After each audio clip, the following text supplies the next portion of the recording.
اما بعد فاعوذ باللہ من الشیطان الرجیم براءۃ من اللہ ورسولہ الی الذین عاہدتم من المشرکین فسیحوا فی الارض اربعۃ اشہر واعلموا انکم غیر معجز اللہ وان اللہ مخزی الکافرین صدق اللہ العظیم۔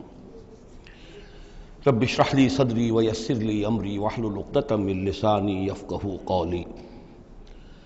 اللہم ربنا الہمنا رشدنا واعذنا من شرور انفسنا۔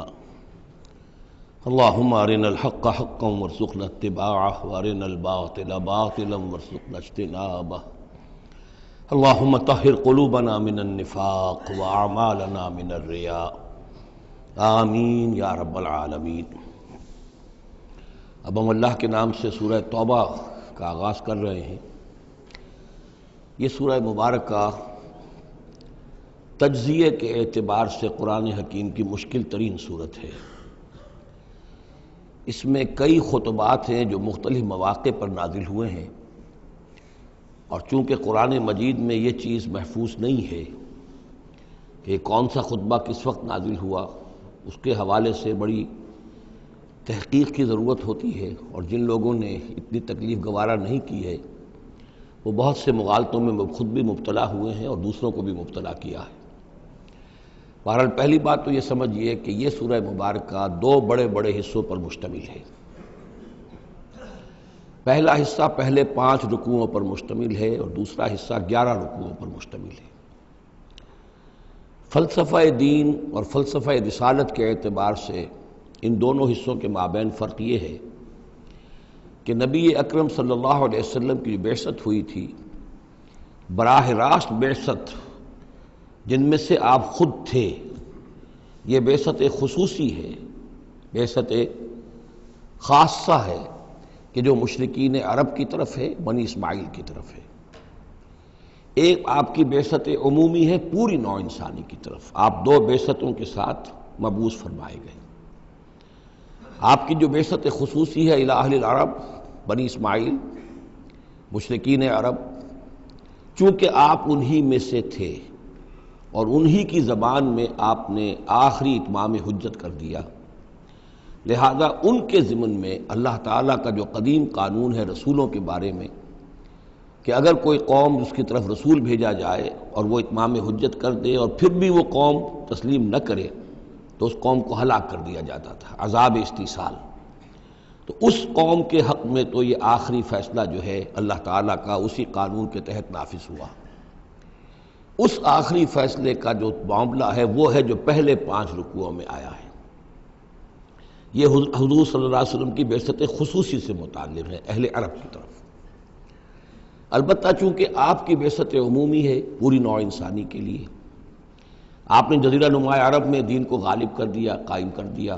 بعثت خصوصی کا تو گویا کہ آخری مقصد آخری درجے میں مکمل ہو گیا، لیکن یہ بعثت عمومی کے کام کا آپ نے آغاز فرمایا ہے صلح حدیبیہ کے بعد۔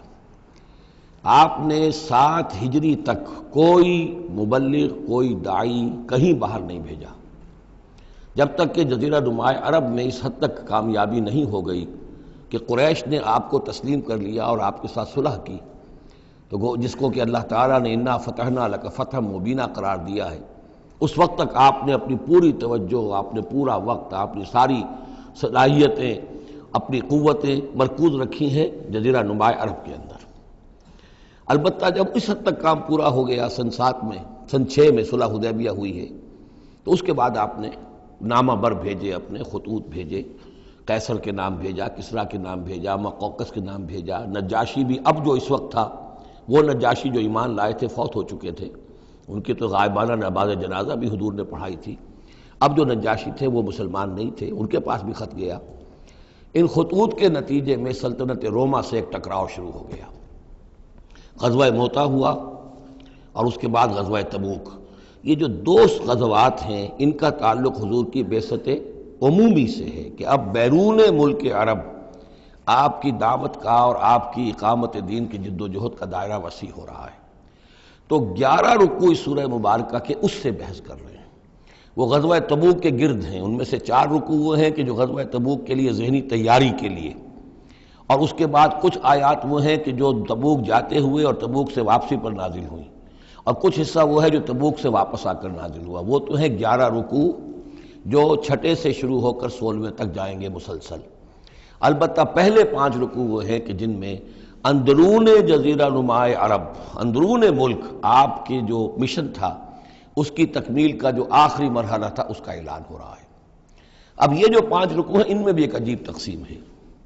ان میں 2 رکوع وہ ہیں کہ جو سن 8 ہجری میں فتح مکہ سے قبل نازل ہوئے، ان میں تیار کیا گیا ہے مسلمانوں کو فتح مکہ کے لیے کہ وہ نکلیں، اور ساری رد و قدا ہو رہی ہے کچھ لوگوں کی طرف سے، کچھ منافقین کی طرف سے، کچھ سادہ دل مسلمانوں کی طرف سے، نیک دل مسلمانوں کی طرف سے، کچھ ایسے لوگوں کی طرف سے کہ جن کے وہاں رشتہ دار ہیں کہ اب اگر جنگ ہوگی اور جا کر ہم حملہ کریں گے مکے پر تو اس سے یہ ہے کہ ان رشتہ داروں کو بھی غضب پہنچے گا۔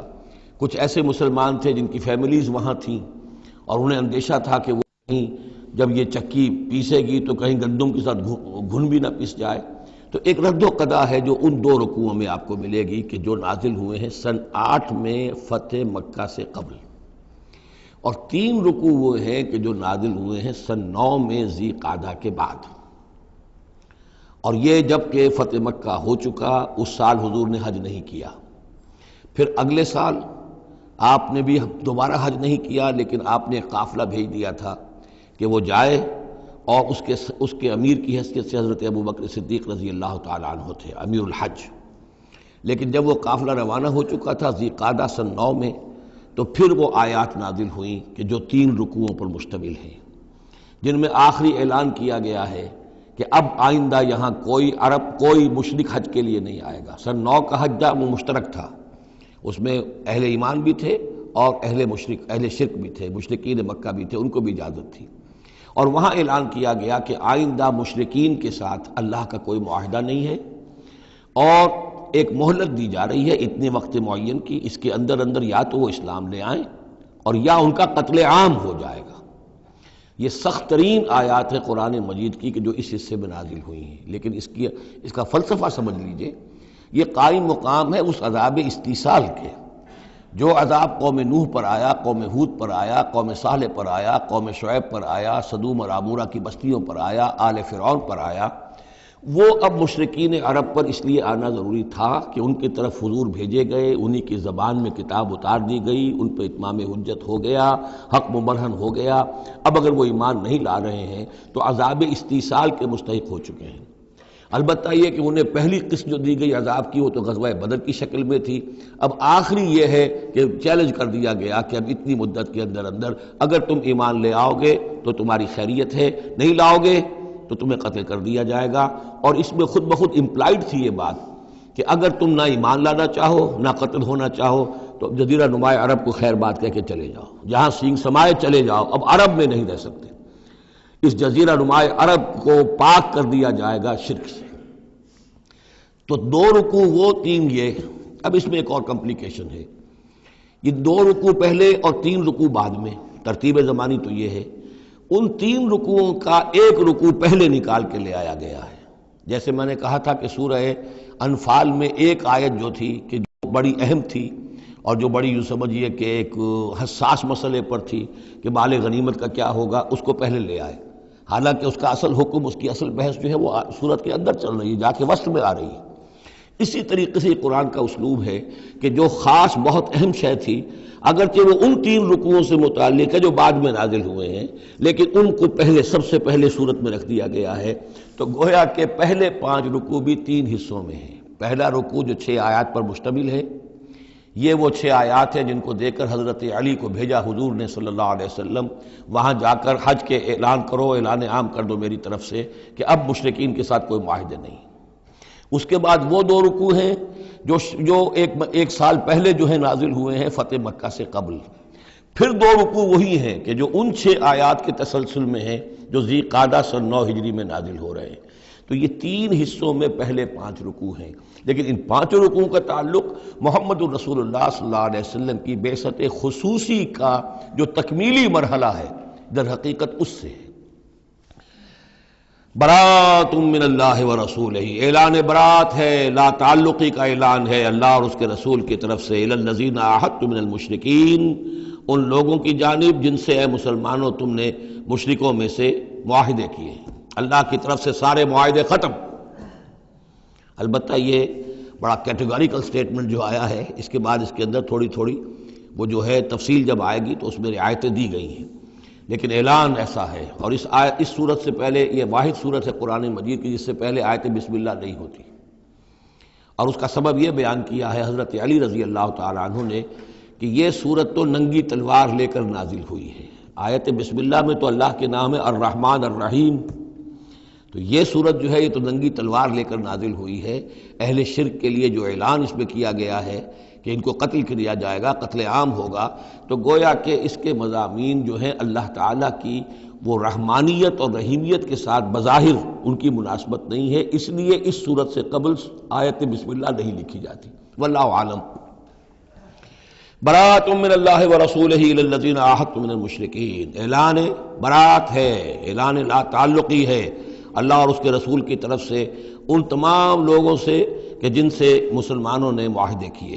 فسیحوا فی الارض اربعۃ اشہر، تو گھوم پھر لو اس زمین میں، یعنی اس جزیرہ نما عرب میں 4 مہینے کی تمہیں مہلت دی جا رہی ہے۔ وَاعْلَمُوا أَنَّكُمْ غَيْرُ مُعْجِزِ اللَّهِ، اور جان لو کہ تم اللہ کو عاجز نہیں کر سکتے، اللہ کو شکست نہیں دے سکتے۔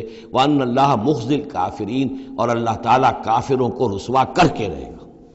اب ان کے لیے یہ آخری جو ہے قسط جو ہے اللہ تعالیٰ کی طرف سے عذاب کی وہ آ کر رہے گی۔ یہ جو کیٹیگوریکل سٹیٹمنٹ آیا ہے یہ ان معاہدوں کے ضمن میں تھا کہ جن میں کوئی میعاد معین نہیں تھی، غیر میعادی معاہدے۔ عام معاہدہ ہے دوستی کا، نو وار پیکٹ ہے، اس کے لیے کوئی ٹائم لمٹ نہیں ہے۔ ان کے لیے تو کھلم کھلا کہہ دیا کہ ٹھیک ہے 4 مہینے کی ہم مہلت دے رہے ہیں، اس کے بعد ہمارا کوئی معاہدہ نہیں۔ اور یہ بالکل معقول بات ہے، اس لیے کہ ایک ہی دن میں نہیں کیا ہے۔ وہ بات بھی ہو گئی کہ معاہدہ پہلے جو ہے ان کی طرف پھینک دیا گیا، فَأَنبِذْ عَلَيْهِمْ عَلَىٰ سَوَاءٍ، اعلان کیا جا رہا ہے، اور پھر ایک دن میں اقدام بھی نہیں ہو رہا، 4 مہینے دیے جا رہے ہیں۔ تو یہ ہے معاملہ ان کا جو معاہدے غیر میعادی تھے جن میں کوئی مدت معین نہیں تھی۔ وَأَذَانٌ مِّنَ اللَّهِ وَرَسُولِهِ إِلَى النَّاسِ يَوْمَ الْحَجِّ الْأَكْبَرِ، اور اعلان عام ہے اللہ اور اس کے رسول کی طرف سے لوگوں کی جانب حج اکبر کے دن، یوم الحج الاکبر، بڑے حج کے دن۔ بڑے حج سے مراد حج ہے، یہ ہمارے ہاں جو عام خیال ہے کہ جمعے کو حج ہو تو حج اکبر ہے، یہ بغیر کسی بنیاد کے ہے۔ اصل میں عمرہ جو ہے وہ حج اصغر ہے، اور جو حج ہے وہ حج اکبر ہے۔ عمرہ بھی ایک چھوٹا حج ہے، تو وہاں اکبر اور اصغر اس اعتبار سے ہوتے ہیں۔ تو یوم الحج الاکبر، جب جو حج آ رہا ہے اس دن، ان اللہ بریء من المشرکین ورسولہ، اعلان عام، چونکہ حج میں تو تمام اطراف و اکناف جو ہیں جزیرہ نما عرب کے وہاں سے لوگ آئے ہوئے ہیں، تو اعلان عام ہو جائے گا کہ اللہ تعالیٰ بری ہے، الگ ہے، اس کا کوئی معاہدہ مشرکین کے ساتھ نہیں ہے، نہ صرف اللہ بلکہ اس کے رسول بھی۔ وَإِن تُبْتُمْ فَهُوَ خَيْرٌ لَكُمْ، اور اگر تم باز آ جاؤ، توبہ کر لو تو تمہارے لیے بہتر ہے، اسی میں خیریت ہے۔ وَإِن تَوَلَّيْتُمْ، اگر تم پیٹھ موڑ لو گے، روگردانی کرو گے، فَاعْلَمُوا أَنَّكُمْ غَيْرُ مُعْجِزِ اللَّهِ، تو سن رکھو تم اللہ کو عاجز نہیں کر سکتے، تم اللہ کو شکست نہیں دے سکتے۔ وَبَشِّرِ الَّذِينَ كَفَرُوا بِعَذَابٍ أَلِيمٍ، اور ان کافروں کو اے نبی بشارت دے دیجئے دردناک عذاب کی۔ إِلَّا الَّذِينَ عَاهَدتُّم مِّنَ الْمُشْرِكِينَ، اب یہاں ایک استثناء ہو رہا ہے، یہ ہے جن کے ساتھ میعادی معاہدے تھے، 2 سال کا معاہدہ ہے، 1 سال کا معاہدہ ہے، 6 ماہ کا معاہدہ ہے، اس کو مستثنیٰ رکھا۔ غیر میعادی معاہدہ تھا، یہ اعلان کر دیا اور 4 مہینے کی مہلت دے دی۔ جو میعادی تھا اس کو فرمایا الا الذین عاہدتم من المشرکین، ہاں اس کے سوا وہ لوگ ہوں گے کہ جن سے تم نے مسلمانوں مشرکین میں سے جن سے معاہدے کیے، ثم لم ینقصوکم شیئا، پھر انہوں نے کوئی کمی نہیں کی، کوئی شے جو ہے جو بھی شرائط تھی اس میں سے کسی میں کوئی کمی نہیں کی، وہ اپنے معاہدے کی شرائط کی پابندی کرتے رہے۔ وَلَمْ يُظَاهِرُوا عَلَيْكُمْ، اور نہ تم پر تمہارے دشمنوں کی کوئی مدد کی، احدن کسی کی بھی، فَأَتِمُّوا إِلَيْهِمْ عَهْدَهُمْ، تو ان کے لیے ان کی مدت مکمل کر دو، اِلَى مُدَّتِهِمْ، جو بھی مدت ہے، کسی کی 2 سال کی ہے، کسی کی 6 مہینے کی ہے، تو جو میعادی معاہدہ ہے اس کی بشرطے کہ ان کی طرف سے کوئی خلاف ورزی نہ ہوئی ہو تو ان کی مدت جو ہے وہ پوری کر دو۔ ان اللہ یحب المتقین، یقیناً اللہ تعالیٰ تقوی والوں کو پسند کرتا ہے۔ فَإِذَا انْسَلَخَ الْأَشْهُرُ الْحُرُمُ، جب یہ مہینے جو رعایت کے مہینے ہیں، پناہ کے مہینے ہیں، یعنی دو شکلیں ہو گئی، جیسے عورت کی جو عدت ہوتی ہے، فرض کیجئے کہ طلاق دی گئی تو ایک عدت تو یہ ہے کہ 3 ماہ جو ہے یا 3 حیض آ گئے، لیکن اگر وہ اگر حاملہ ہے تو وضع حمل تک وہ عدت رہے گی۔ اسی طریقے سے جن لوگوں کا کوئی میعاد مقرر نہیں تھی، ان کے لیے 4 مہینے مقرر کر کے اور ان کے معاہدوں کا اعلان کر دیا۔ جن کی میعاد مقرر تھی، کہا کہ جیسے ہی میعاد ختم ہوگی پھر معاہدہ نہیں ہوگا، اب یہ رینیو نہیں ہوگا، لیکن یہ کہ اس مدت کی تکمیل کر دی جائے گی۔ فَإِذَا انْسَلَخَ الْأَشْهُرُ الْحُرُمُ، اور جب یہ محترم مہینے سمجھ لیجئے، اس لیے کہ اب یہ ان کے لیے جو امان کے مہینے ہیں جو تمہیں دے دیے گئے ہیں، جب یہ ختم ہو جائیں گے، فَاقْتُلُوا الْمُشْرِكِينَ حَيْثُ وَجَدتُّمُوهُمْ، تو قتل کرو ان مشرکوں کو جہاں پاؤ۔ یہ سخت ترین الفاظ ہیں۔ وَخُذُوهُمْ، پکڑو ان کو، وَاحْصُرُوهُمْ، گھیراؤ کرو ان کا، وَاقْعُدُوا لَهُمْ كُلَّ مَرْصَدٍ، اور ہر جگہ گھات لگا کر بیٹھو ان کو پکڑنے کے لیے۔ یہ آخری ہے جو گویا کہ ان کی رسوائی، اب ظاہر بات ہے یہ آیات پڑھ کر سنائی گئی، مشرکین موجود تھے، اس سے بڑی رسوائی اور کیا ہوگی؟ کس انداز میں اب انہیں چیلنج کیا جا رہا ہے، یہ رسوائی، واللہ مخزی الکافرین، اللہ ان کافروں کو رسوا کر کے رہے گا۔ حضرت علی کو بھیجا گیا اس لیے کہ قافلہ روانہ ہو چکا تھا، پھر یہ آیتیں اتری ہیں 6، تو ان آیتوں کو دے کر حضور نے بھیجا کہ علی جاؤ اور میرے نمائندے کی حیثیت سے حج کے اجتماع میں تم اعلان کرو، اس لیے کہ عرب کا رواج یہ تھا کہ کسی بڑی شخصیت کی طرف سے اتنا بڑا اعلان وہ کوئی اس کا قریبی عزیز کر سکتا تھا۔ تو وہ قافلہ حج جو ہے کہیں پڑاؤ پر تھا، درمیان میں حضرت علی پہنچے، امیر تھے حضرت ابوبکر رضی اللہ تعالی عنہ۔ تو جب حضرت علی وہاں پہنچے ہیں تو پہلا سوال کیا حضرت ابوبکر نے، امیر او مامور، آپ امیر بنا کر بھیجے گئے یا مامور؟ اگر تو مجھے معذور کر کے آپ کو امیر بنا کر بھیجا ہے حضور نے تو آپ یہاں بیٹھیے، میں ادھر بیٹھوں گا، لیکن اٹ مسٹ بی نون ہو از ہو، اور اگر آپ مامور ہیں میں ہی امیر ہوں تو بھی ٹھیک ہے، لیکن معلوم ہونا چاہیے۔ یہ نظم کا معاملہ ہے دین کے اندر، جماعتی زندگی، اور مسلمانوں کا حال یہ ہو گیا کہ سب سے زیادہ غیر منظم قوم دنیا میں مسلمانوں کی۔ یہاں یہ کہ آتے ہی پہلی بات یہ ہو رہی ہے امیرون اور مامورون، بات طے ہو جانی چاہیے، آپ امیر ہو کر آئے ہیں تو میں چارج دیتا ہوں آپ کو، اور مامور ہے تو مجھے معلوم ہونا چاہیے۔ ان کا مامورون، میں مامور ہی بنا کے بھیجا گیا ہوں، امیر الحج آپ ہی ہیں، البتہ ان آیات کا اعلان میں کروں گا حضور کی طرف سے حج کے اجتماع میں، اس میں یہ اعلان ہو رہا ہے۔ فَإِذَا انْسَلَخَ الْأَشْهُرُ الْحُرُمُ فَاقْتُلُوا الْمُشْرِكِينَ حَيْثُ وَجَدتُّمُوهُمْ وَخُذُوهُمْ وَاحْصُرُوهُمْ وَاقْعُدُوا لَهُمْ كُلَّ مَرْصَدٍ فَإِنْ تَابُوا وَأَقَامُوا الصَّلَاةَ وَآتَوُا الزَّكَاةَ، پھر اگر وہ توبہ کریں، نماز قائم کریں، زکوٰۃ ادا کریں، فَخَلُّوا سَبِيلَهُمْ، تو ان کا راستہ چھوڑ دو، کھول دو، مسلمان ہو گئے۔ ان اللہ غفور الرحیم، یقیناً اللہ غفور الرحیم ہے۔ وَإِنْ أَحَدٌ مِّنَ الْمُشْرِكِينَ اسْتَجَارَكَ، اور اگر مشرکین میں سے کوئی شخص آپ سے پناہ طلب کرے، حتیٰ یسمع کلام اللہ، اتنا بڑا ہمیں الٹیمیٹم دے دیا گیا ہے، بہت سے لوگ ہوں گے ابھی تک انہوں نے توجہ کی نہیں، سوچا ہی نہیں محمد کیا کہہ رہے ہیں، کیا دعوت ہے۔ اب یہ کہ تمام جزیرہ نماء عرب کے لوگوں کو اتنا بڑا الٹیمیٹم آ گیا ہے تو وہ سنجیدگی سے سوچنے پہ مجبور ہوئے کہ یہ کیا بات ہے، کیا دعوت ہے جس کے لیے ہمیں یہ الٹیمیٹم دے دیا گیا۔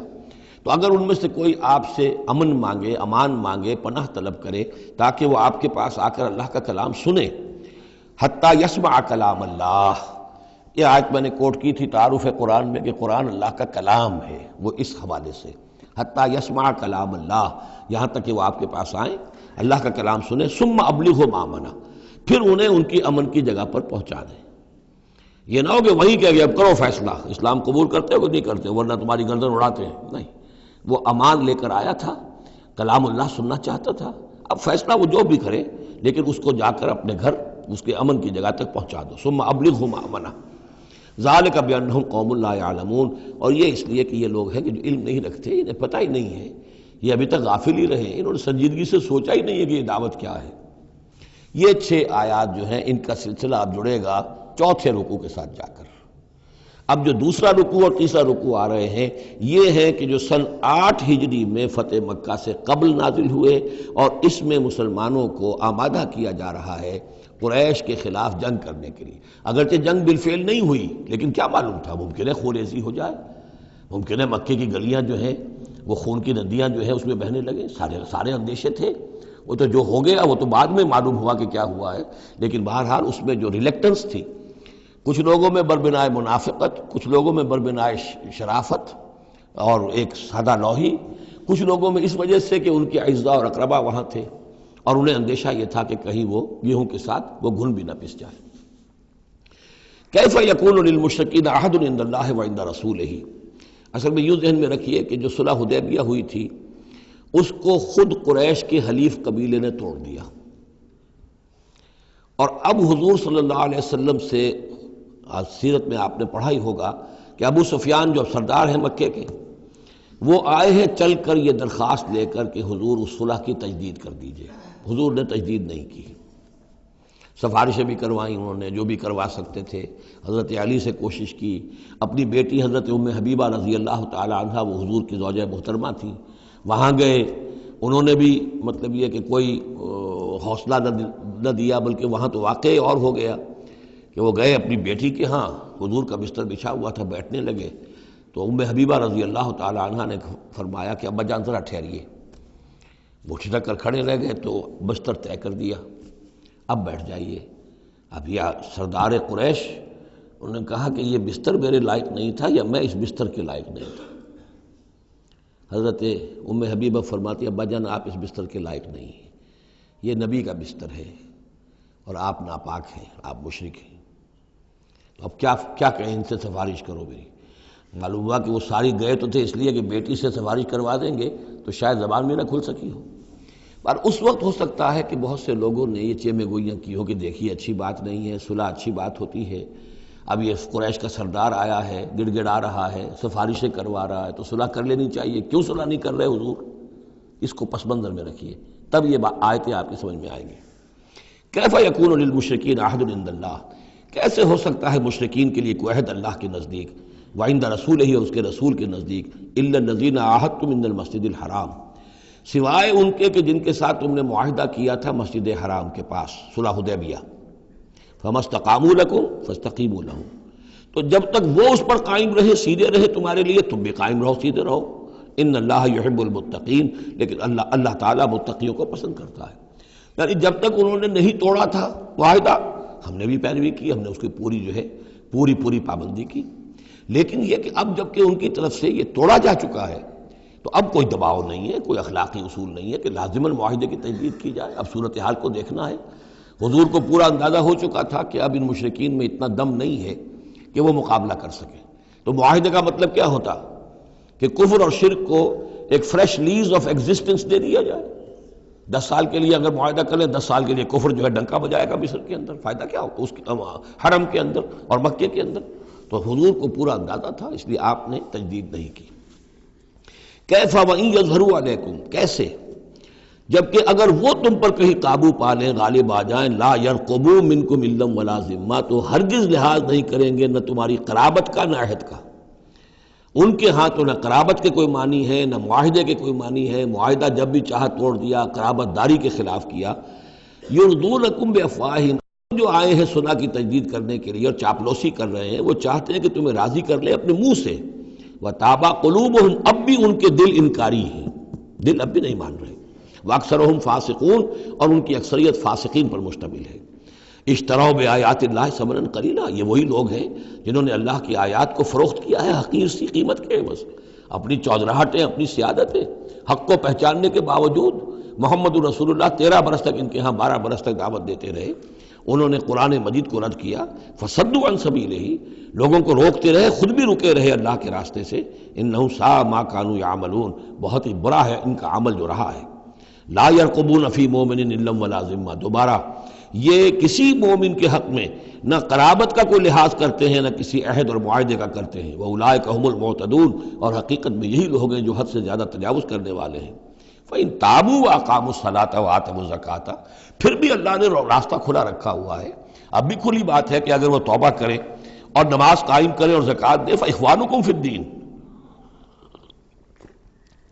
تو وہ تمہارے دینی بھائی ہیں۔ وَنُفَصِّلُ الْآيَاتِ لِقَوْمٍ يَعْلَمُونَ، اور ہم اپنی آیات کی تفصیل بیان کر رہے ہیں ان لوگوں کے لیے جو علم رکھتے ہیں، جو علم حاصل کرنا چاہیں۔ وَإِن نَكَثُوا أَيْمَانَهُمْ مِن بَعْدِ عَهْدِهِمْ، اور اگر انہوں نے توڑ دیا ہے اپنی اس قسم کو اور معاہدے کو اس کے باندھنے کے بعد، وَطَعَنُوا فِي دِينِكُمْ، اور جبکہ وہ انہوں نے عیب لگایا ہے تمہارے دین کے معاملے میں، فَقَاتِلُوا أَئِمَّةَ الْكُفْرِ، تو اب جنگ کرو ان کفر کے اماموں سے۔ یہ ہے الفاظ جو بہت نوٹ کرنے کے۔ ائمۃ الکفر کون تھے جزیرہ نما عرب میں؟ کافر تو سب تھے، مشرک سب تھے۔ ائمۃ الکفر، ائمۃ الشرک، یہ قریش تھے، متولی کعبے کے، بتوں کے مجاور۔ یہ سارا مرکز جو ہے شرک کا جو بنایا، اللہ کے گھر کو توحید کا مرکز تھا اسے شرک کا اڈا بنا دیا۔ یہ ہے امام۔ جب تک ان کو شکست نہ دی جائے تو ظاہر بات ہے کہ جزیرہ نما عرب پر دین کے غلبے کا تصور نہیں ہے۔ چاہے وہاں کوئی فارمل حکومت نہیں تھی، کوئی سلطنت نہیں تھی، کوئی ریاست نہیں تھی، کوئی جو ہے فارمل دارالخلافہ نہیں تھا، لیکن معنوی اعتبار سے یہ ام القریٰ، یہ مرکزی بستی ہے، یہ ہے اس پورے جزیرہ نما عرب کا صدر مقام ایک اعتبار سے۔ اور یہاں کے جو لوگ ہیں ائمۃ الکفر، ان کے ساتھ جنگ کرو۔ فقاتلوا ائمۃ الکفر، تو قتال کرو ان کفر کے اماموں سے۔ انہم لا ایمان لہم، ان کی کسی قسم کا کوئی پاس نہیں، ان کی کوئی قسمیں نہیں ہیں، کوئی اعتبار نہیں۔ لعلہم ینتہون، شاید کہ وہ باز آ جائیں، یعنی سختی سے شاید باز آ جائیں۔ اے مسلمانوں، نرمی کے ساتھ وہ باز آنے والے نہیں ہیں۔ الا تقاتلون قوما نکثوا ایمانہم، کیا ہو گیا تمہیں؟ تم جنگ نہیں کرنا چاہتے ایسی قوم سے جنہوں نے اپنے عہد کو توڑا؟ معاہدہ انہوں نے توڑا ہے، مسلمانوں نے تو نہیں توڑا، نہ مسلمانوں کے حلیف قبیلے نے توڑا، انہوں نے وعدہ جو کیا تھا اس کو توڑا ہے۔ تو کیا ہو گیا تمہیں؟ شرافت کی وجہ سے یا بزدلی کی وجہ سے یا منافقت کی وجہ سے یا اور کسی سبب سے تم ان سے جنگ نہیں کرنا چاہتے؟ الا تقاتلون، کیا تم قتال نہیں کرنا چاہتے قوماً، اس قوم سے نکثوا ایمانہم، جنہوں نے اپنی قسمیں توڑی، وہموا باخراج الرسول، یہی تو ہے کہ جنہوں نے رسول کو مکے سے نکلنے پر مجبور کیا، وہم بدؤکم اول مرہ، اور انہوں نے ہی آغاز کیا تھا۔ ظاہر بات ہے کہ کتنا مسلمانوں کو ستایا تھا مکے میں، مسلمانوں میں سے بعضوں کو شہید کیا تھا مکے میں، کتنوں کو تکلیفیں دی تھی، ٹارچر کیا تھا، پرسیکیوٹ کیا تھا، انہوں نے کیا پہلی مرتبہ۔ اتخشونہم، اب دیکھیے یہ ہے وہ سرچنگ کوسچن، اے مسلمانوں کیا ان سے ڈر رہے ہو؟ یہ کوئی بزدلی ہے جو تم پر طاری ہو گئی ہے؟ قریش کے خلاف اقدام سے گھبرا رہے ہو؟ اتخشونہم فاللہ احق ان تخشوہ ان کنتم مؤمنین، تو اگر تم مومن ہو تو اللہ زیادہ حقدار ہے کہ تم اس سے ڈرو۔ اب یہ اس کا حکم ہے، تمہیں اقدام آخری کرنا ہے۔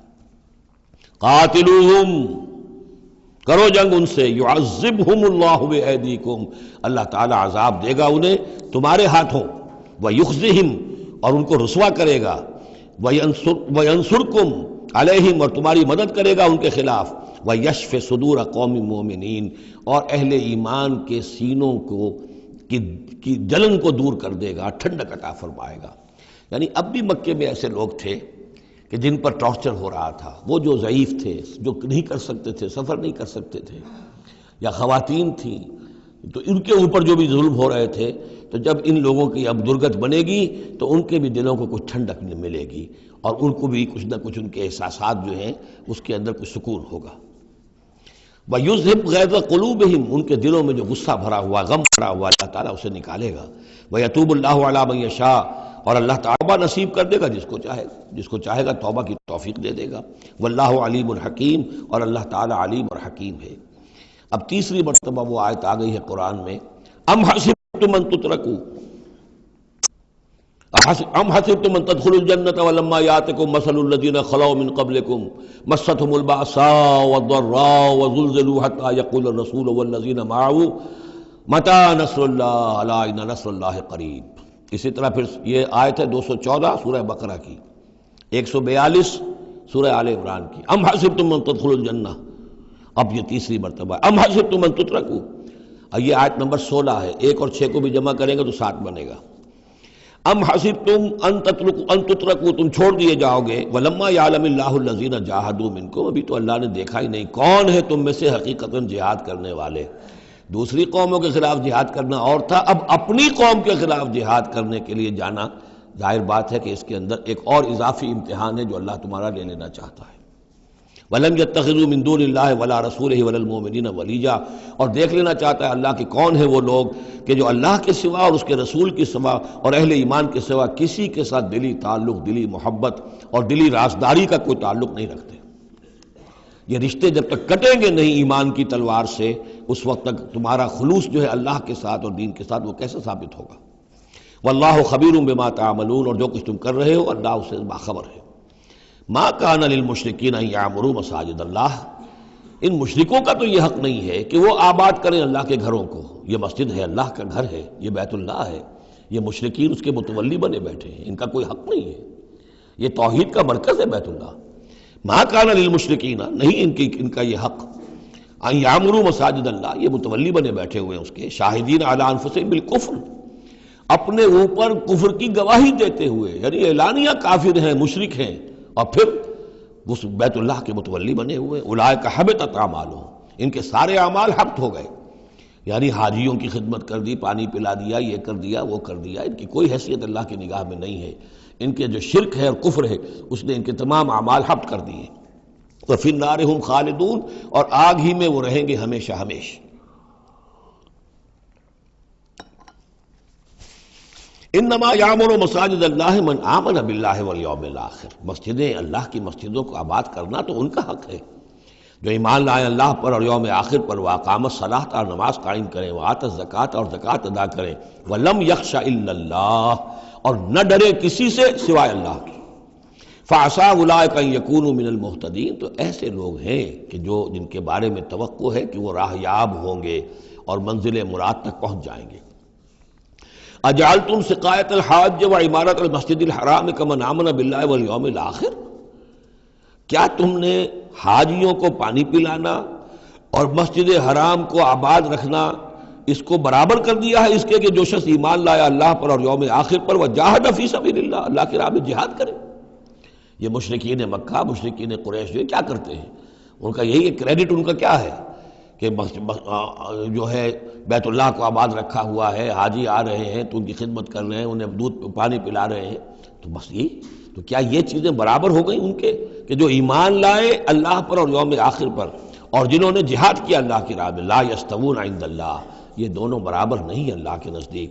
واللہ لا یہدی القوم الظالمین، اور اللہ ایسے ظالموں کو ہدایت نہیں دیتا۔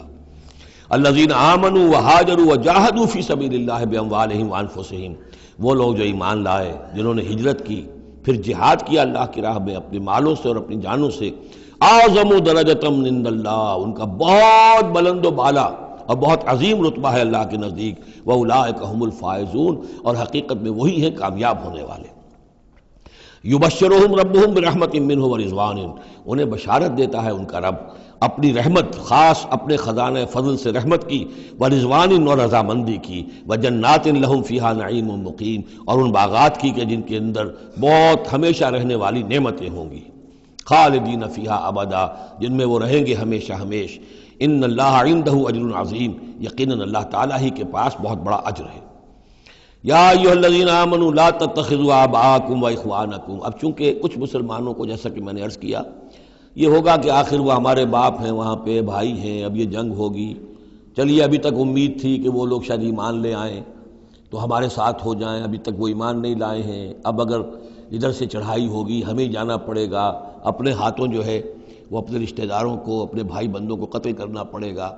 یہ چیز جو رکاوٹ بن رہی تھی، تو ذرا اب اس کے اوپر ایک ضرب لگ رہی ہے ان دو آیتوں میں، اور قرآن مجید کی اہم ترین آیتوں میں سے اگلی آیت ہے جو آئے گی اس کے بعد، آیت نمبر 24۔ یا ایھا الذین آمنوا لا تتخذوا آباءکم واخوانکم اولیاء، اے اہل ایمان، اپنے باپوں اور بھائیوں کو اپنے ولی اور دوست اور حمایتی مت سمجھو، مت بناؤ۔ ان استحبوا الکفر علی الایمان، اگر انہوں نے ایمان کے مقابلے میں کفر کو پسند کیا ہے، اگر اب بھی تمہارے دل میں ان کے لیے محبت ہے اور تمہارے دل میں وہ تعلق جو ہے موجود ہے، تو اس کا مطلب یہ ہے کہ پھر ایمان کے ساتھ رشتہ تمہارا مضبوط نہیں ہے، اللہ کے لیے غیرت نہیں ہے، دین کے لیے، توحید کے لیے غیرت نہیں ہے۔ یا ایھا الذین آمنوا لا تتخذوا آباءکم واخوانکم اولیاء ان استحبوا الکفر علی الایمان ومن یتولہم منکم، تو جو کوئی بھی ان کے ساتھ وہ ولایت کا تعلق رکھے گا، دوستی اور جو پشت پناہی کا، فَأُولَٰئِكَ هُمُ الظَّالِمُونَ، تو خود وہ بھی پھر ظالموں میں شریک ہو جائیں گے۔ اب وہ آیت آ رہی ہے، خاصی طویل آیت ہے اور یہ بہت ہی اہم آیت ہے۔ قل، اے نبی ان سے کہہ دیجئے، ان کان آباؤکم وابناؤکم واخوانکم وازواجکم وعشیرتکم واموال اقترفتموها وتجارۃ تخشون کسادها ومساکن ترضونها احب الیکم من اللہ ورسولہ وجہاد فی سبیلہ فتربصوا حتی یاتی اللہ بامرہ واللہ لا یہدی القوم الفاسقین۔ اے نبی ان سے کہہ دیجئے، اگر ہوں تمہیں تمہارے باپ اور تمہارے بیٹے اور تمہارے بھائی اور تمہاری بیویاں یا بیویوں کے لیے شوہر اور تمہاری برادری رشتہ دار، اور وہ مال جو تم نے بہت محنت سے کمائے ہیں، جمع کیے ہیں، وہ تجارت جس کے مندے کا تمہیں خطرہ رہتا ہے، ڈرتے رہتے ہو، اور وہ حویلیاں اور وہ محل جو تم نے بنائے ہیں تمہیں بہت پسند ہیں، مساکن ترضونہا، اگر یہ 8 چیزیں محبوب تر ہیں، احب الیکم، ان 8 کی محبت زیادہ ہے تمہارے دلوں میں، من اللہ و رسولہ و جہاد فی سبیلہ، اللہ کی محبت، رسول کی محبت، اللہ کی راہ میں جہاد کی محبت، اگر یہ 3 محبتیں کم ہیں، وہ زیادہ ہیں، فتربصوا، تو جاؤ انتظار کرو، دفع ہو جاؤ، فتربصوا، جاؤ انتظار کرو، حتی یاتی اللہ بامرہ، یہاں تک کہ اللہ اپنا فیصلہ سنا دے، واللہ لا یہدی القوم الفاسقین، اللہ ایسے فاسقوں کو راہیاب نہیں کرتا۔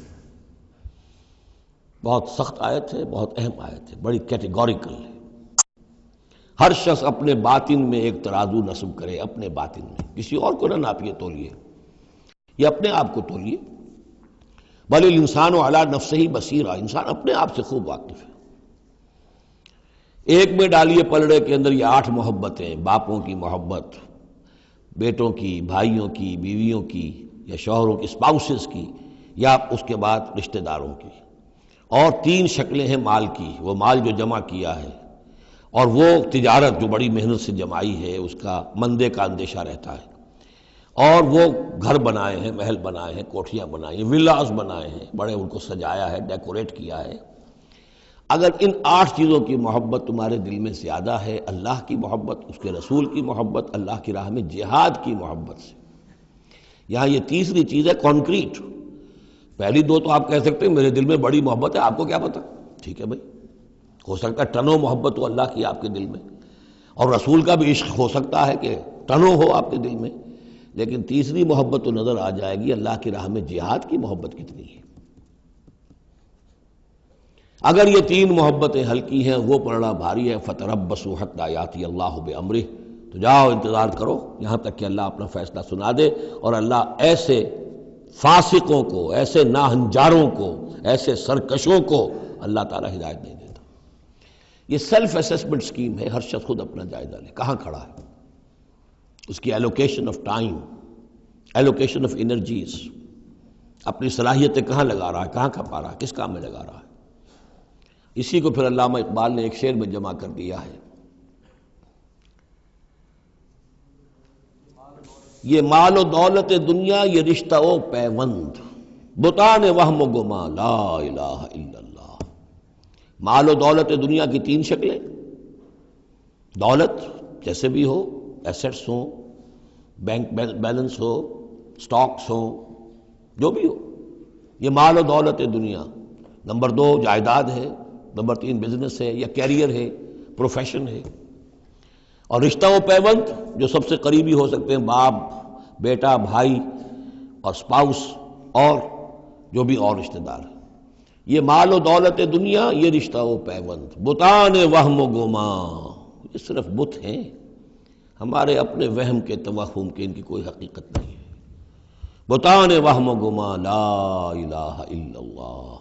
اگر لا الہ الا اللہ کی شمشیر سے ان بتوں کو آپ توڑ نہیں دیں گے، اور جب تک ٹھیک ہے حق ہے ان کا، بیوی کا حق ہے، اولاد کا حق ہے، ان لنفسک علیک حقا، لیکن وہ تابع رہے، ان 3 چیزوں کے تابع رہے، تب تک ٹھیک ہے۔ اور اگر ان 3 چیزوں سے وہ اوپر چلا گیا، کوئی بھی ایک بھی، تو بس وہ توحید ختم ہے، اب وہ شرک ہے۔ لقد نصرکم اللہ فی مواطن کثیرۃ ویوم حنین، اور اے مسلمانوں تمہاری اللہ نے مدد کی بہت سے مواقع پر، اور خاص طور پر یوم حنین۔ اب ظاہر بات ہے کہ یہ حصہ وہ ہے جو نازل ہو رہا ہے، جو کہ ہم کون سے رکوع میں پہنچ گئے؟ چوتھے رکوع میں پہنچ گئے.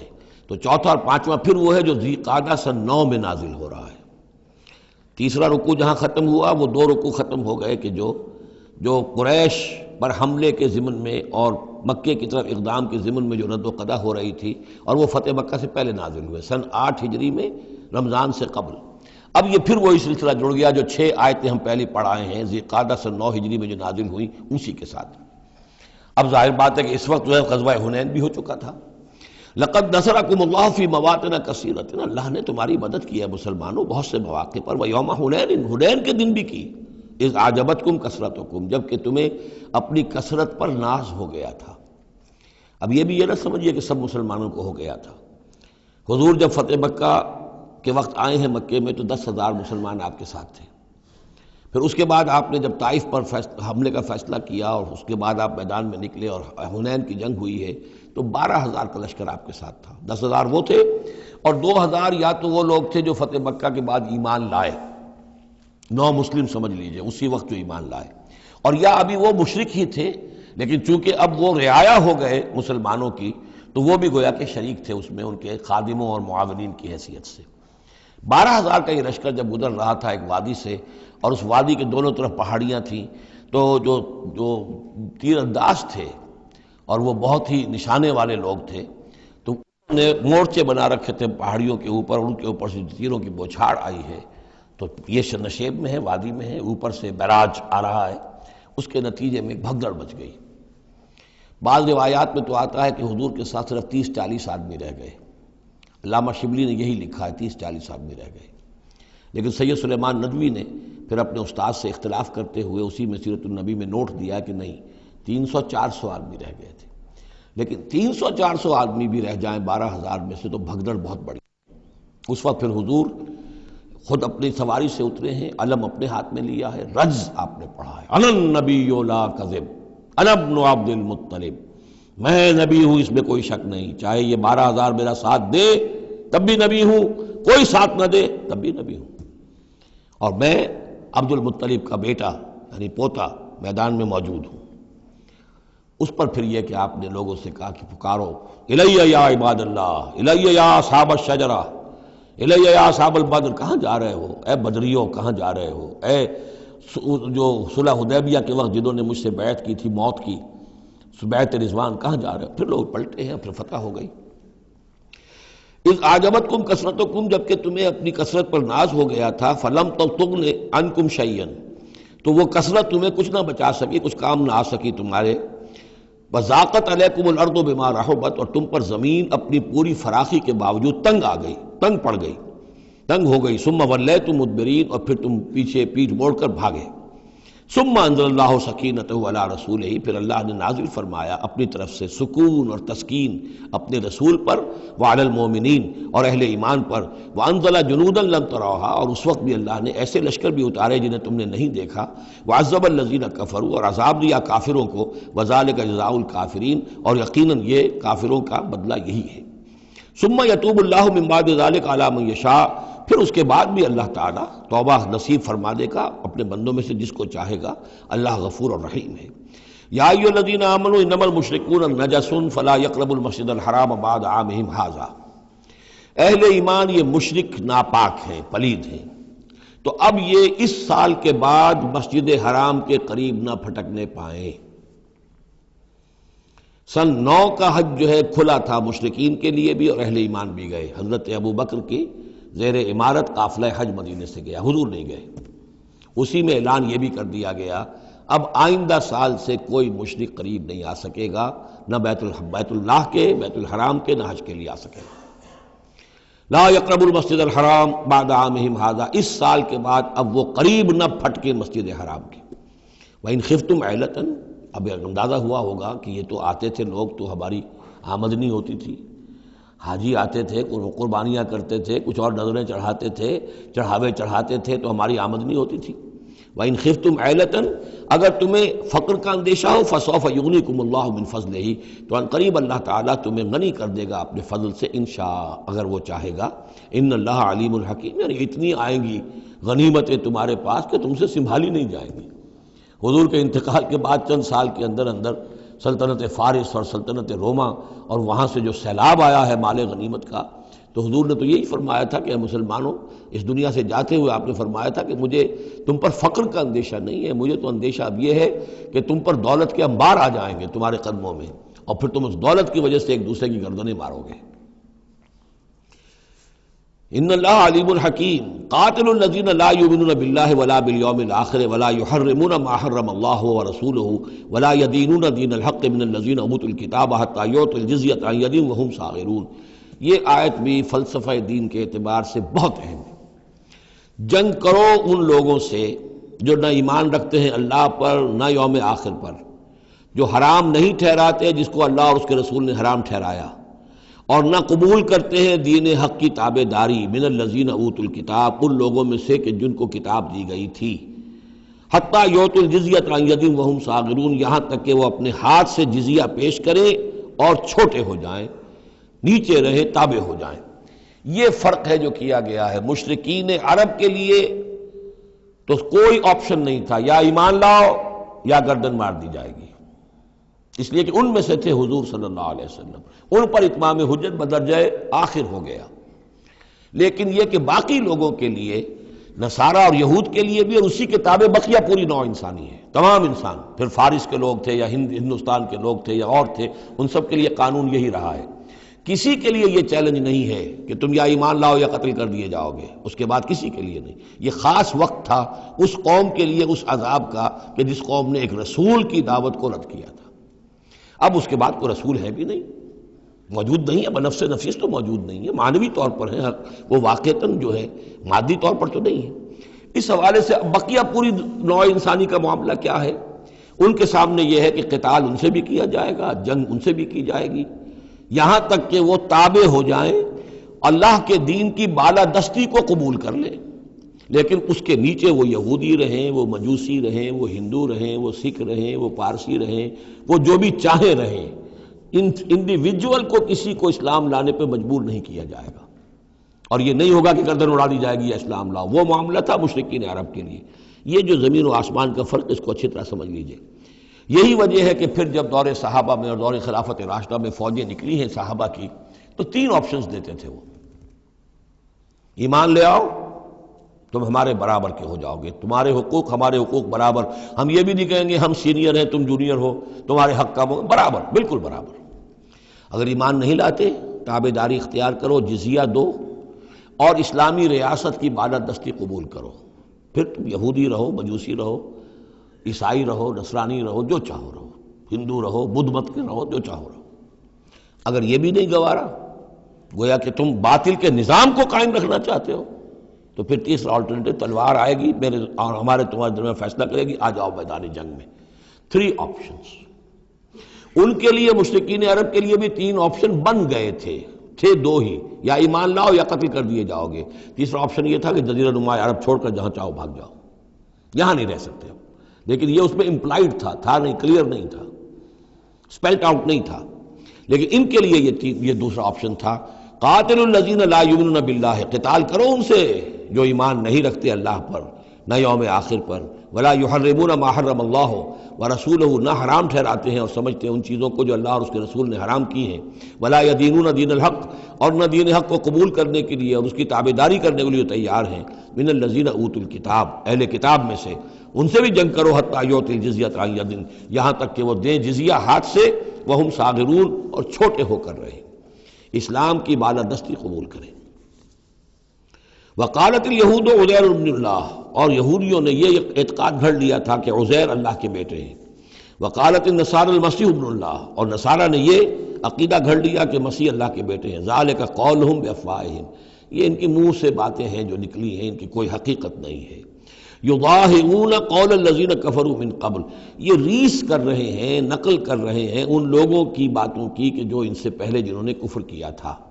یہ میں اشارہ کر چکا تھا کہ متھرائزم یہ ایک مذہب تھا پرانا، اور خاص طور پر مصر اس کا بہت بڑا مرکز تھا۔ تو جب یہ سینٹ پال نے جب تبلیغ شروع کی ہے عیسائیت کی، اور وہ وہاں سے پھر بات جو ہے آگے بڑھی ہے، اور جینٹائلز کے اندر بھی تبلیغ اس نے شروع کی، تو اس نے پھر اپنے مذہب میں ایسے اعتقادات شامل کر لیے کہ یہ جو دوسرے مذہب کے لوگ ہیں وہ آسانی سے ہمارے اس مذہب میں عیسائیت میں آ جائیں۔ تو جو تثلیث مصر میں پہلے سے موجود تھی اسی تثلیث کے نام بدل دیے۔ مصر میں تثلیث تھی God the father, Horus the son of God, and Isis the god mother. تو اللہ خدا اور ایک خدا کی ماں وہ جو آئسس دیوی یعنی اور خدا کا بیٹا، تو اللہ اور عیسیٰ اور مریم، یہ پہلی تثلیث تھی ابتدائی کی جو بنی ہے۔ God the father, Horus the son of God and Isis the god mother. تو انہوں نے ان کی نقالی کی ہے، اس نقالی میں انہوں نے یہ تثلیث ایجاد کر دی ہے۔ قاتلہم اللہ انا یوفکون، اللہ تعالیٰ انہیں قتل کرے، ہلاک کرے، یہ کہاں سے بچلائے گئے ہیں۔ اتخذوا احبارہم ورہبانہم اربابا من دون اللہ۔ دوسری جو سب سے بڑی گمراہی ہوئی عیسائیوں میں وہ یہ ہے کہ انہوں نے اپنے احبار اور رہبان کو بھی رب بنا لیا اللہ کے سوا۔ اب یہ جو ہے اس پر اعتراض کیا تھا، اعتراض نہیں سوال کیا تھا حضرت عدی ابن حاتم نے، جو مشہور ہیں حاتم طائی، بہت بڑے جو سخی تھے، وہ تو خیر فوت ہو چکے تھے حضور کی بعثت سے قبل، اور وہ عیسائی تھے۔ ان کے بیٹے تھے یہ عدی ابن حاتم، یہ ایمان لے آئے، لیکن ایک روز انہوں نے حضور سے پھر یہ کہا کہ حضور یہ بات کچھ سمجھ میں نہیں آئی، قرآن کہتا ہے کہ ہم نے بحیثیت عیسائی اپنے احبار اور رہبان کو اپنا خدا بنا لیا، ارباب بنا لیا، تو ایسی بات تو نہیں ہے، تو اس کا مفہوم کیا ہے؟ تو آپ نے فرمایا کیا یہ صحیح نہیں ہے کہ جس شے کو وہ حلال کہہ دے تم حلال مان لیتے ہو، جس شے کو وہ حرام کہہ دے تم حرام مان لیتے ہو؟ کہ جی یہ تو ہے، تو یہی تو خدا بنا مان لینا ہے۔ یعنی قانون سازی کا حق اللہ کو حاصل ہے، یہاں پوپ صاحب کو پورا اختیار ہے، جو چاہے فیصلہ کر دے۔ تو 2000 سال تک تو حضرت مسیح کو سولی دینے کا الزام یہودیوں پر رہا، اب آ کر اچانک انہوں نے ایک ڈیکری، ایک فرمان کے ذریعے سے بری کر دیا۔ تاریخ کو بدل دیں، حرام کو حلال کر دیں، حلال کو حرام کر دیں۔ یہی ہمارے ہاں بھی ایک پوپ ہوتے ہیں، یہ جو ہمارے یہاں اسماعیلی ہیں، ان کا جو امام حاضر ہے وہ معصوم ہے، اور وہ جس چیز کو چاہے حلال کر دے، جس چیز کو چاہے حرام کر دے۔ انہوں نے بھی شریعت ساقط کی ہوئی ہے، اسماعیلیوں پر شریعت نہیں ہے۔ ایک اسماعیلی وہ ہے جو ہنزا وغیرہ میں رہتے ہیں، ان کے ہاں شریعت ہے، یہ پرانے اسماعیلی ہیں کہ جو باہر سے آ کر یہاں پر آباد ہوئے تھے۔ ایک یہ گجرات کے علاقے میں آ کر جب اسماعیلیوں نے اپنی تبلیغ کی ہے تو انہوں نے وہی کیا جو سینٹ پال نے کیا تھا، شریعت ساقط کر دی۔ اور جو ہندوؤں کا عقیدہ تھا اس کے اندر 9 اوتار تھے، 9 اوتار آ چکے ہیں دنیا میں اللہ کے، ان کا کہ حضرت علی 10ویں اوتار ہیں، 10م اوتار، وہ 10م اوتار ان کے عقیدے میں شامل ہو گیا، اور جو ان کا امام حاضر ہے اسے پورا اختیار حاصل ہے، شریعت کی جس چیز کو چاہے منسوخ کر دے، جو چیز چاہے حرام قرار دے دے، جو چیز چاہے حلال قرار دے دے، یہ ہے دین۔ تو اتخذوا احبارہم ورہبانہم، تو یہ تو گویا کہ خدا ہی بنا لیا، یہ اختیار تو خدا ہی ہے۔ اربابا من دون اللہ، انہوں نے اللہ کے سوا ان کو بھی رب بنا لیا ہے۔ والمسیح ابن مریم، اور مسیح ابن مریم کو تو پوجتے ہیں۔ وما امروا الا لیعبدوا الہا واحدا، انہیں نہیں حکم دیا گیا تھا مگر اس بات کا کہ وہ پوجیں صرف ایک الہ کو، لا الہ الا ہوا، نہیں ہے کوئی معبود اس کے سوا، سبحانہ عما یشرکون، وہ پاک ہے اس سے کہ جو شرک یہ کر رہے ہیں۔ یریدون ان یطفئوا نور اللہ بافواہہم، یہ چاہتے ہیں کہ اللہ کے نور کو بجھا دیں اپنے منہ کی پھونکوں سے۔ وَيَأْبَى اللَّهُ إِلَّا أَن يُتِمَّ نُورَهُ وَلَوْ كَرِهَ الْكَافِرُونَ، اور اللہ کو ہرگز منظور نہیں ہے مگر یہ کہ وہ اپنے نور کا اتمام فرما کر رہے، چاہے یہ کافروں کو کتنا ہی ناگوار ہو۔ هُوَ الَّذِي أَرْسَلَ رَسُولَهُ بِالْهُدَى وَدِينِ الْحَقِّ لِيُظْهِرَهُ عَلَى الدِّينِ كُلِّهِ، وہی تو ہے جس نے بھیجا ہے اپنے رسول کو صلی اللہ علیہ وسلم الہدا اور دین حق دے کر، تاکہ غالب کرے اسے کل کے کل دین پر، کل نظام زندگی پر، وَلَوْ كَرِهَ الْمُشْرِكُونَ، خواہ یہ مشرکوں کو کتنا ہی ناگوار ہو۔ کیونکہ یہاں آ کر حضور کے مشن کے آخری درجے میں تکمیل ہو رہی ہے، تو یہاں کلیئرلی اب اس کو انیشیٹ کر دیا گیا۔ وہ جو میں نے عرض کیا تھا کہ ایک ہے رسالت کا بنیادی مقصد، تبشیر ہے، انذار ہے، تذکیر ہے، دعوت ہے، تبلیغ ہے، وما نرسل المرسلین الا مبشرین ومنذرین، وہ بنیادی مقصد بھی حضور کی بعثت کا ہے۔ لیکن حضور کا ایک امتیازی مقصد ہے، تکمیل رسالت کا جو مظہر ہے وہ ہے کہ دین کو غالب کرنا بالفعل۔ یہ جوڑا جو 2 آیتوں کا ہے یہ بالکل اسی ترتیب کے ساتھ یہ جوڑا سورہ صف میں بھی آیا ہے۔ دوسری آیت تو جو کہ تو ہے، ایک شوشے کا فرق نہیں، هو الذی ارسل رسولہ بالہدی ودین الحق لیظہرہ علی الدین کلہ ولو کرہ المشرکون۔ اس پر تو 24 صفحے کا میرا ایک مقالہ ہے جو لکھا ہوا ہے، جو میری کتاب ہے نبی اکرم صلی اللہ علیہ وسلم کا مقصد بعثت، صرف اس ایک آیت پر 24 صفحے کا مقالہ ہے۔ اور میں مطمئن ہوں اللہ کا شکر ہے کہ اس آیت کا حق اللہ تعالیٰ نے میرے ذریعے سے پورا کروا دیا ہے۔ اس میں کسی اعتبار سے، اس لیے کہ لوگ اس میں سے اپنے لیے راستے نکالتے ہیں، چور دروازے، یہ تو جی اللہ غالب کرنے والا ہے، کوئی انسان غالب کرنے والے تھوڑا ہی ہیں، اور یہ ہے اور وہ ہے، اس لیے کہ جو آدمی کام چور ہے چاہتا ہے کسی طریقے سے کوئی راہ فرار ہو، بھاگنے کا کوئی راستہ مل جائے، لیکن آپ اگر اس کو پڑھیں گے تو معلوم ہوگا کوئی راستہ فرار کا نہیں ہے۔ ہر جو بھی ممکن ہو سکتی ہے نحوی اعتبار سے جو امکان ہو سب کو میں نے لے کر اور ثابت کر دیا ہے کہ اس میں کہیں فرار کا راستہ نہیں۔